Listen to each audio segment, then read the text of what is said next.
तो very good morning guys, welcome to learning by Nisha. आज हम डिस्कस करेंगे 31 जनवरी को जो सीटेट का एग्ज़ाम हुआ है उसके मैथ, पेडागोजी और सब्जेक्ट के 30 क्विज़। तो गाइस, ये सेशन में ज़्यादा लॉन्ग नहीं करना चाहती, तो उतनी ज़्यादा डिटेलिंग में नहीं बताऊंगी, क्योंकि आंसर आपके सारे करा दूंगी। और अभी तो आंसर की डाउनलोड हुई नहीं है सीटेट पेपर की, लेकिन मैं अपने अकॉर्डिंग मैथ का ये पेपर सॉल्व करा रही हूँ। So first, 1 centimetre multiply 1 centimetre वाले 48 छोटे वर्गों को कुल कितने प्रकार से व्यवस्थित किया जा सकता है कि परिमाणिक क्षेत्रफल 48 सेंटीमीटर स्क्वायर हो जाए।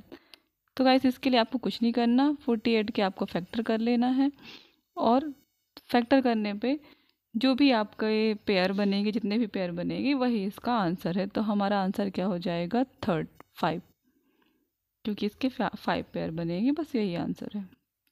32, विद्यालय की सभा में एक कक्षा के विद्यार्थी एक पंक्ति में खड़े हैं। दोनों सिरों से रूही का 19वां स्थान है। उस कक्षा में कुल कितने छात्र उपस्थित हैं? तो इस तरह के क्वेश्चन अगर आपने मेरा रीजनिंग का स्पेशल बैच ज्वाइन किया होगा, तो आपको मैंने ये आपको पढ़ाया हुआ है कि इसमें क्या करते हैं। अगर हमने रूही को ऊपर से ले लिया 19, अगर ऊपर से देखते हैं रूही 19 स्थान पर है, और अगर हम नीचे से देखेंगे तो भी 19, तो ये हमारा तब भी 19, तो ये हमारा रॉन्ग हो जाएगा। तो हमको क्या करना है, जब भी कोई रहेगा तो अगर एक ही पंक्ति है उसमें ऊपर से और नीचे से अगर स्थान पता करना है, तो हम अगर ऊपर से 19 काउंट कर लेंगे तो नीचे से एक कम करके करेंगे 18, क्योंकि एक ही कैंडिडेट अगर आप सोचे भी, तो अगर कोई लाइन है तो एक ही कैंडिडेट को 2 बार नहीं काउंट किया जाता। अगर स्टार्टिंग से करेंगे तो एक बार ही काउंट होगा, और लास्ट से करेंगे तो भी एक ही बार ही काउंट होगा। तो दोनों बार 19 करने से तो डबल काउंट हो गया, तो हम 19 और 18 को ऐड कर लेंगे तो 37 हमारा राइट आंसर है। तो सेकंड इज राइट आंसर। 33, अस्मिता विद्यालय की गोष्ठी में 8:30 AM से मतलब 8:30 AM से 15 मिनट पहले पहुंची। वह अपने सहकर्मी से आधा घंटा पहले पहुंची, जो कि गोष्ठी के लिए 40 मिनट की देरी से पहुंचा। गोष्ठी का निर्धारित समय क्या था? सो गाइस, इसका आंसर है फोर्थ, 5 AM पर गोष्ठी के निर्धारित समय ये था।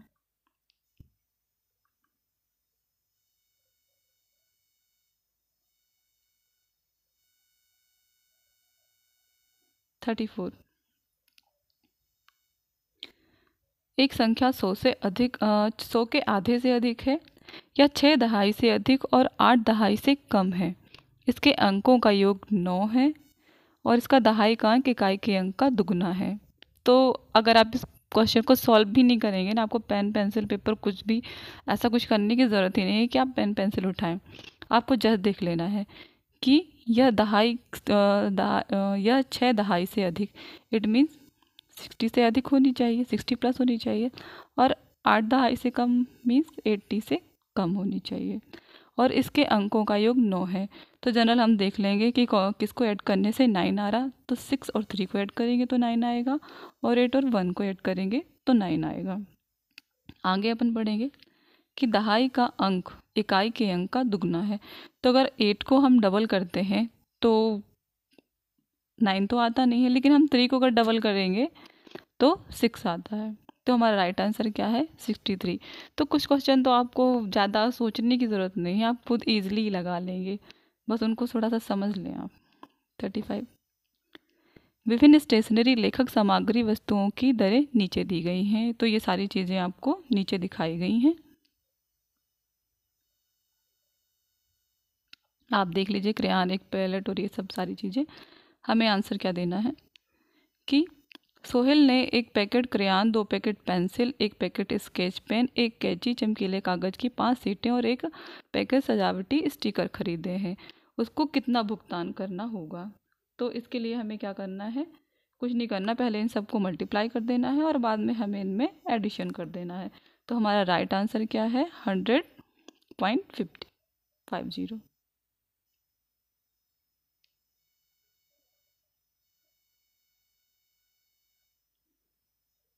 36, एक रेलगाड़ी पटना से 30 मई को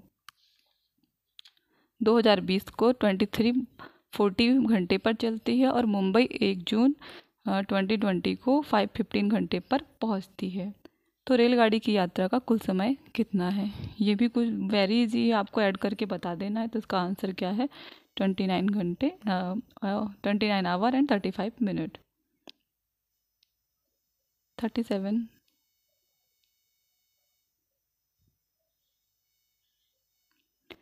एक 5 अंकों वाली संख्या के 100वें स्थान का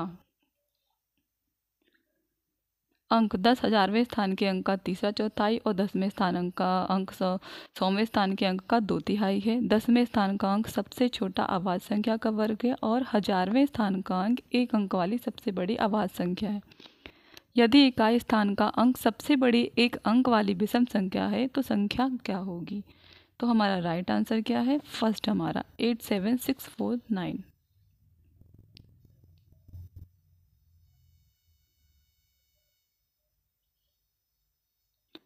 38।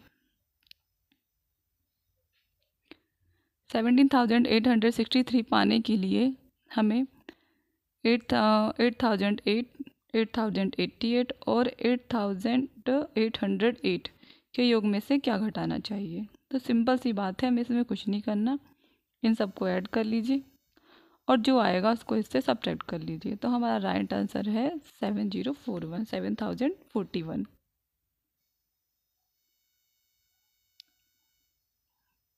पेपर बहुत ही इजी था, जिनका ये पेपर है उनके भी कुछ कुछ क्वेश्चन राइट हैं इस पर। 39। 16 लीटर धारिता वाली एक बाल्टी पूर्ण रूप से पानी से भरी हुई है। बाल्टी के इस पानी को छोटे छोटे बर्तनों में भरा जाना है। बाल्टी में भरे समस्त पानी को एक मग द्वारा 50 बार पूर्णतः भरकर छोटे छोटे बर्तनों में स्थानांतरित किया जाता है। मग की धारिता क्या होगी? तो सिंपल सी बात है, मैं इसमें भी आपको कुछ नहीं करना है। 16 लीटर है तो हम इसको मिलीलीटर में कन्वर्ट करेंगे तो ये 16,000 हो जाएगा और 16,000 को हम 50 से डिवाइड कर देंगे। 50 से डिवाइड करेंगे तो आंसर आएगा 320 ml। सो यही इसका राइट आंसर है।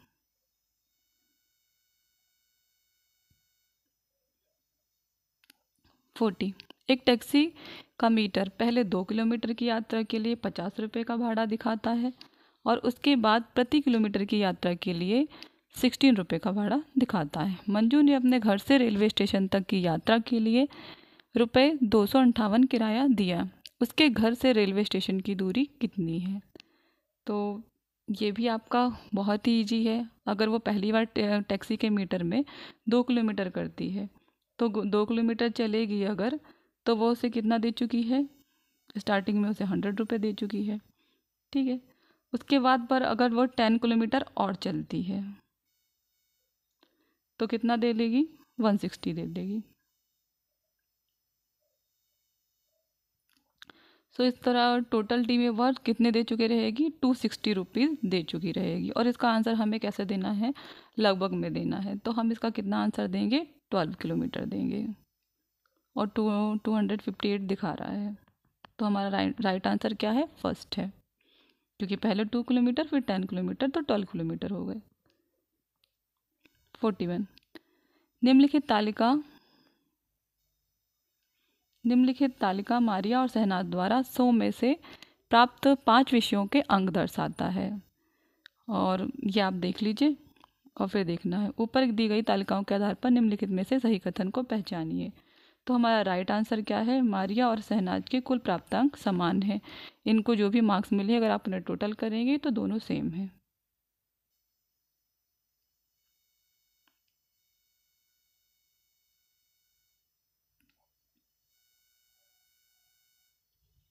Forty two. गणित के शिक्षण अधिगम संदर्भ में निम्नलिखित में से कौन सी प्रक्रिया वांछनीय है? और इसका राइट आंसर क्या होगा कि सेकंड है, संकल्पनाओं की अंतर्दृष्टि समझ को प्रोत्साहित करना चाहिए। ये हमारा राइट आंसर है, क्योंकि intuitive understanding of concept should be encouraged. यही हमारा राइट आंसर है। 43। गणित के कक्षा कक्ष में अध्यापक ने निम्नलिखित कुछ प्रश्न प्रस्तुत किए हैं। आप पढ़ लें ABCD और हमें इसके अकॉर्डिंग इसके आंसर देना है। तो सिंपली आपको बता दें इसका आंसर क्या है। इसका आंसर है ए। एक आयत का क्या क्षेत्रफल है जिसकी एक भुजा 5 सेंटीमीटर और परिमाप 3 सेंटीमीटर है। तो सिंपल सी बात है, ये हमारा कैसा आंसर है, ये क्लोज एंडेड क्वेश्चन है। ठीक है, ए हो गया। दूसरा हम देखेंगे तो क्या है कि 0 से 8 के मध्य सभी अवाच्य संख्याओं की सूची बनाइए, तो ये भी क्लोज एंडेड हो गया। तो ये दोनों क्लोज एंडेड हो गए। और बी और डी दिखेंगे। उन संख्याओं का समुच्चय ज्ञात कीजिए जिसका मध्यांक 4 है, तो ये क्या हो जाएंगे, ओपन एंडेड हो जाएंगे। और आयतों के बारे में आपको जो भी गणितीय जानकारी है मुझे बताइए, ये भी ओपन एंडेड हो जाएंगे।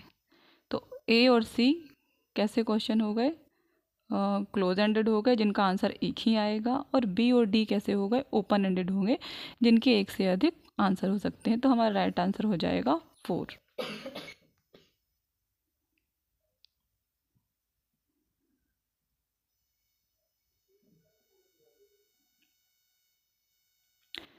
फोर्टी फोर, गणित के शिक्षण अधिगम पर निम्नलिखित में से किसका प्रभाव होने की संभावना न्यूनतम है। तो इसका राइट आंसर क्या होगा, 4th, छात्रों के गलत उत्तरों के पूरे हल देना। मतलब ऐसा तो जरूरी नहीं है कि गणित शिक्षण में किसका प्रभाव होने की संभावना न्यूनतम है, मतलब इसका कुछ नहीं है, बाकी सारी चीज़ें हैं। प्रतिपुष्टि की गुणवत्ता में वृद्धि, मूल्यांकन के परिणामों के प्रयोग से शिक्षण में परिवर्तन करना, मूल्यांकन के कारण छात्रों के आत्मविश्वास पर प्रभाव पड़ने के तरीकों की जानकारी होना। लेकिन इसका न्यूनतम प्रभाव पड़ेगा कि छात्रों के गलत उत्तरों के पूरे हल देना। तो हमारा राइट आंसर यही है, इसी का कमी है। 45, रोहित ने अनुभव किया कि वर्ग एक समचतुर्भुज और रोहित ने अनुभव किया है कि वर्ग एक समचतुर्भुज और एक आयत दोनों ही है। वह वैन हेल के मानस चिंतन के कौन से चरण पर है। तो हमें इसका आंसर देना है।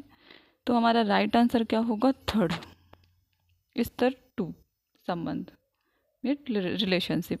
क्योंकि वो क्या कर रहा है कि उसने अनुभव किया है कि वर्ग एक समचतुर्भुज भी है और एक आयत दोनों ही है, तो वो उन दोनों में संबंध स्थापित कर रहा है। तो गाइस मुझे तो इसका आंसर यही राइट लग रहा है।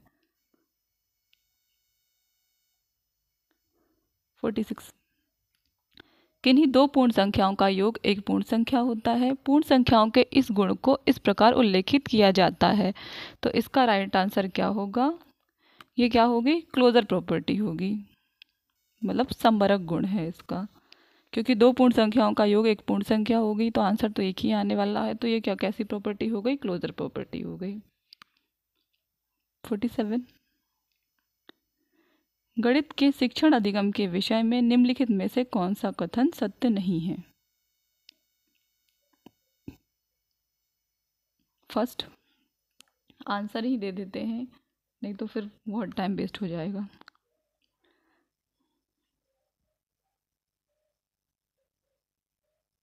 कौन सा कथन सत्य नहीं है, हमें ये बताना है। तो हमारा राइट आंसर है 2nd, गणितीय ज्ञान की रचना में संस्कृति और संदर्भों की कोई भूमिका नहीं है। ये हमारा राइट आंसर है। बाकी सारी चीज़ मतलब यही रॉन्ग है, इसलिए ये राइट है क्योंकि नहीं पूछा है, बाकी सब राइट है। 48, प्राथमिक स्तर पर संख्याओं को पढ़ाने के लिए निम्नलिखित में से कौन सा कथन सत्य है। तो हमें प्राथमिक स्तर में पढ़ाने के लिए क्या करना चाहिए। तो हमारा इसका राइट आंसर है 1st, मतलब संख्याओं की अंतर्दृष्टि समझ को प्रोत्साहित किया जाना चाहिए। और डी, संख्याओं के अनुक्रम असंगति को प्रोत्साहित करना चाहिए। तो हमारा आंसर क्या हो जाएगा, 3rd हो जाएगा। ए और डी ये दोनों ही सही हैं।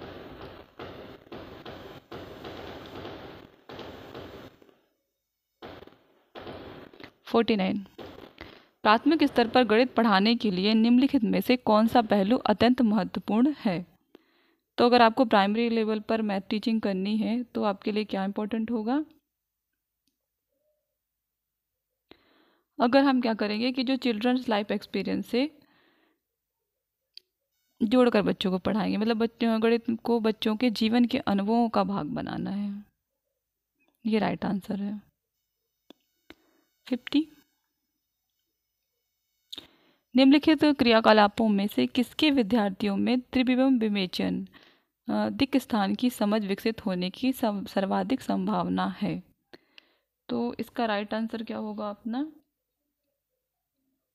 आइडेंटिफाइंग टेस्टलिंग फिगर्स, मतलब कि इसमें हमारा आंसर निकलेगा थर्ड। चौपड़ आकृतियों को पहचानना, टेस्टलिंग जो टेस्टलेटिंग फिगर्स हैं इनको पहचानना, ये हमारा राइट आंसर है। 51, बच्चों को भिन्न की संकल्पना पढ़ाने के लिए निम्नलिखित में से क्या अत्यंत उपयुक्त है? तो जो किजनियर छड़े हैं ये ज़्यादा उपयुक्त हैं। और ये जब अपन लोगों ने TLM के बारे में पढ़ा हुआ था अपने चैप्टर में मैथ में, तब आपको पढ़ाया गया था। अगर आपने मेरी क्लास ज्वाइन की होगी रेगुलर तो क्लास ली होगी तो फिर ये सेशन मिला होगा आपको।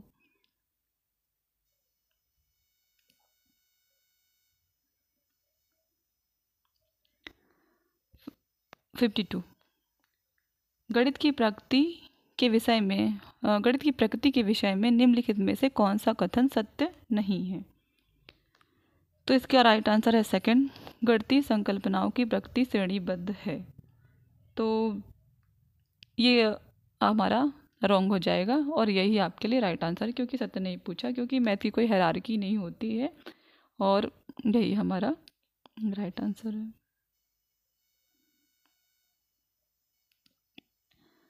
53, निम्नलिखित कथनों में से किसमें संख्या 3 का प्रयोग क्रम सूचक भाव में हुआ है? तो इसका मतलब क्या है कि इनको ये बताना है कि यूज्ड इन ऑर्डिनल सेंस। तो आपको बताया गया था कि जब आपने मेरी क्लास ज्वाइन की होगी तब भी आपने कॉर्डिनल नंबर और ऑर्डिनल नंबर पढ़े होंगे, तो आपको पता होगा। तो जो कॉर्डिनल नंबर होंगे उनको हम क्या बोलते हैं? 1 2 3 4। और जो ऑर्डिनल नंबर होंगे वो फर्स्ट सेकंड, ऐसे अगर हिंदी में बोलेंगे तो पहला दूसरा तीसरा, इस तरह का। तो हमारा राइट आंसर होगा। सो गाइस 53 का आंसर हमारा क्या हो जाएगा कि मैं इस इमारत की तीसरी मंजिल पर रहता हूँ। तो तीसरी है, पहली दूसरी तीसरी फर्स्ट सेकंड थर्ड, ये सब क्या होंगे? ऑर्डिनल नंबर होंगे। और 1 2 3 क्या और 1 2 3 ये क्या होंगे? कॉर्डिनल नंबर होंगे। तो ये सारे हमारे रॉन्ग हो जाएंगे और राइट आंसर हो जाएगा तीसरी मंजिल वाला। 54, शुद्ध कथन को पहचानिए। तो हमारा राइट आंसर इसमें क्या होगा कि इसमें से जो शुद्ध कथन है वो हमको पहचान कर बताना है। किसी आकृति का आकार उसके परिमाप का निर्धारण करता है। हमारा फोर्थ नंबर का जो है ये हमारा राइट आंसर हो जाएगा।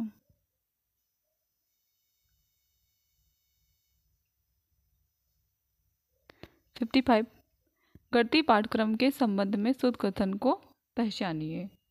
तो इसमें से हमारा राइट आंसर क्या होगा? बीजगणितीय विचारों की नींव प्राथमिक स्तर पर डाली जा सकती है। मतलब हम बीजगणित के विचारों की जो नींव है, मतलब थोड़ा बहुत वो हम बता सकते हैं प्राइमरी लेवल में, लेकिन ज़्यादा नहीं बता सकते। ज़्यादा सिलेबस प्राइमरी लेवल पर नहीं रखना है और ज़्यादा बर्डन भी बच्चों पर नहीं डालना है। 56, प्राथमिक स्तर पर त्रिभुजों की अवधारणा का परिचय देने के संबंध में शुद्ध कथन को पहचानिए। तो हमारा राइट आंसर हो जाएगा फोर्थ, बच्चों के समक्ष सभी प्रकार के त्रिभुज व अन्य आकृतियां भी प्रस्तुत करानी चाहिए। ये हमारा राइट आंसर है।